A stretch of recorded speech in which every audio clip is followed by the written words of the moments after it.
Hello everyone, it is Lucy here and I am back with another video. In today's video I am redoing the koala and the kangaroo habitat. I kind of made a Australian themed area over here. As you can see, there's a lot of Australian buildings, and I used a lot of their items to decorate as well, a lot of their landscaping items. I just really wanted to create like a new area for them. The kangaroo habitat especially, just because it was a big huge eyesore with all of the rocks surrounding it. The koala one was not that bad, but I just really wanted to create a new one from them as well, because that one was kind of sunken down in kind of underground. But I really kind of wanted to put them over near the kangaroos and just have their own section, because then it will open up the middle of the park a little bit better, and I can kind of utilize that for maybe putting a new exhibit area in or something like that. So we'll see. But they're both walk-through habitats. I have yet to see guests go in there yet, so I may have to do a few adjustments. I'm not sure if maybe like the guest gates are kind of backwards or what's happening, but I have not seen them kind of go through the habitat yet. So hopefully they will soon, and I can kind of see how that works. But I have seen a lot of guests kind of migrate over to kind of come over and check out the area, which is kind of fun. I really wanted to do some more decorative items in front of their habitats as well. I did put the two kangaroo statues that we had in front of the old habitat. I don't know if I ever really showed that off, but I did put two statues kind of together, and I placed them over here near the new habitat. But I just kind of really, for the kangaroo one, you don't see much of it being built, just because I did pull in a lot of the landscaping items from the old habitat and I put them in the new one. And then same for the koala habitat, but I think I showed a little bit more of the koala habitat on camera than I did the kangaroo one, because it took me a little bit longer for the koala one. I did put in the playground. I downloaded it off of the workshop a really long time ago, off the Steam workshop. It's beautiful. It's by a creator, and I don't know the name of it because I downloaded it so long ago, but I really, really like it. It has a lot of the items needed for the koalas, and if you see the ending screenshots, they are there. Like, they just love hanging out there. There's one that's just like sleeping in there. It's so cute. I really, really like it, and I kind of am really happy how the new area turned out. I kind of want to do this with all of the different areas and just kind of create something new and put a lot of the buildings in that kind of go with that theme, just because I think that it will help our zoo out a little bit more to kind of look more like a zoo, right?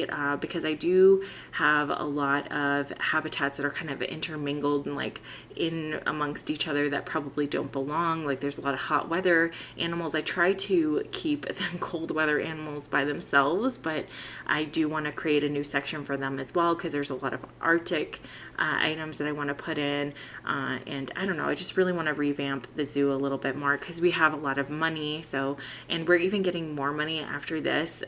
Our money went up quite a bit, so I really just want to go in and revamp some areas, and then just really train the staff members as well, because I think that there's a lot of them that still need to be trained.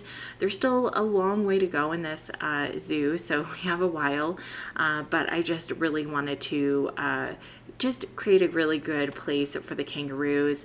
And the kangaroo fencing had to be a certain height. So in the old habitat, I did put the rocks really, really high, because they said that that's where they needed to be. But for this habitat, I kind of put them low, and they haven't jumped out yet. I don't know if the game has just not, sunk up yet for them to be able to jump out, but they have not jumped out yet. I did put the like non-climbable thing over the fencing too, and I know that's probably not necessary because they can't climb, but I thought, okay, well, maybe this will like deter them from jumping out. I don't know. I don't think it really has anything to do with anything, but as far as right now, like, they're not jumping out, which is great. And then I was just putting in like a custom fence for the koalas. I just thought, why not put a little custom fence in? It's really, really cute. I really like it. I ended up moving the guest gate down a little bit so it kind of connects to the fence. I ended up changing the fence color to yellow, to like a bright yellow. So I don't know. I was just trying to go with the Australian themed lights, like kind of pull off of those colors. And in the end, I think it all kind of came together pretty nicely. You do not see me put in like the null barrier around this habitat, but I did do that off camera, so that way I could put the koalas in and we could get those ending screenshots of them kind of like hanging out in their habitat. I did focus in on they have like a little baby in the habitat. I did put, I think, a couple more koalas into this habitat as well because it is so large. I wanted the guests to be able to see the koalas a little bit better and see them running around, but the koalas can be a walk-through habitat as well as the kangaroos. I'm not exactly sure. I can't remember. I think there's another animal that you can walk through the habitat. I think it's like one of the birds. I can't remember. But I think there's only 3, if I'm not mistaken, or there might be more. I can't remember, but I did look it up because I thought the reindeer surely you should be able to walk through, but you can't. Just because, I mean, I don't know, if you see a reindeer out in the wild, I mean, you know, it's okay. I don't think that they're gonna, you know, hurt you. Maybe they do, I don't know. But as far as the having the walk through koala habitat, I think that's a necessity, as well as the kangaroo one. I remember, like, I went to a Australian zoo. It was kind of like it wasn't really a zoo. It was a area where I can't think of what it is. They went out and like rescued a lot of kangaroos and ones that were kind of like injured or needing some help.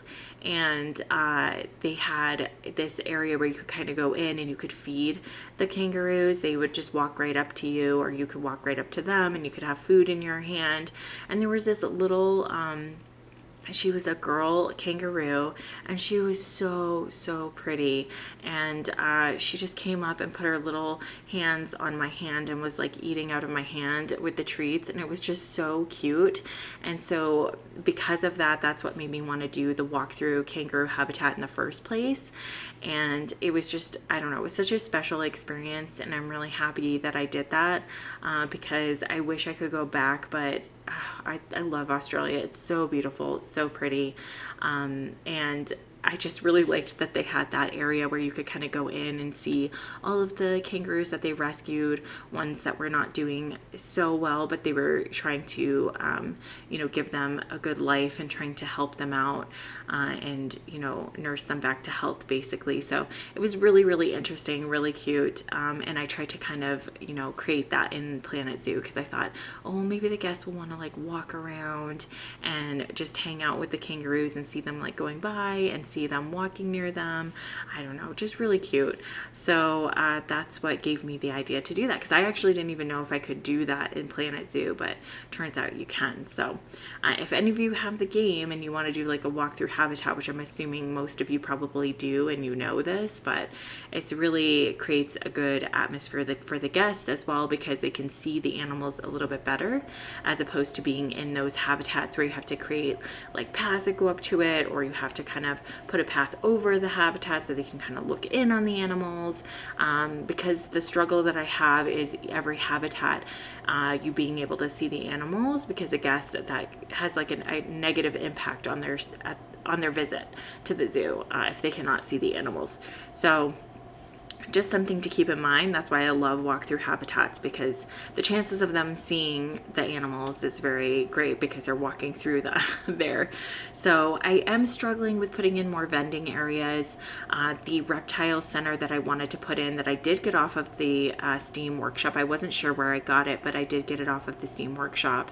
It has a couple of vending areas in it. I think that it has like chief beef and like a milkshake place. So the guests are really in desperate need of like drinks and food, because they don't really like the restaurants, which is really unfortunate. But I love the restaurants because they cannot litter with the restaurants, but I guess because probably the restaurants are more expensive than just getting fast food. So I really don't know what to do. I don't know how to do that, because once I took those out, the littering obviously stopped. But I really want to put in that reptile area. But I'm kind of struggling. It's just going to create so much litter in our zoo, and I'm going to get those alerts saying there's a lot of litter in your zoo.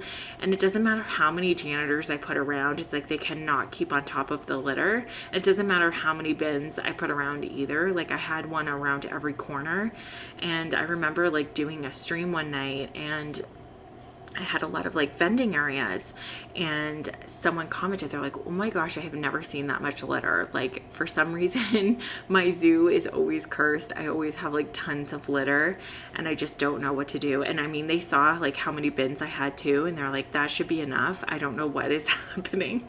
So I don't either. I don't know if it's just like the game was glitched at that moment when I did it. I don't really know, but it's just it was a lot, and it was a lot to keep track of and a lot to stay on top of, and I don't have that time to do that.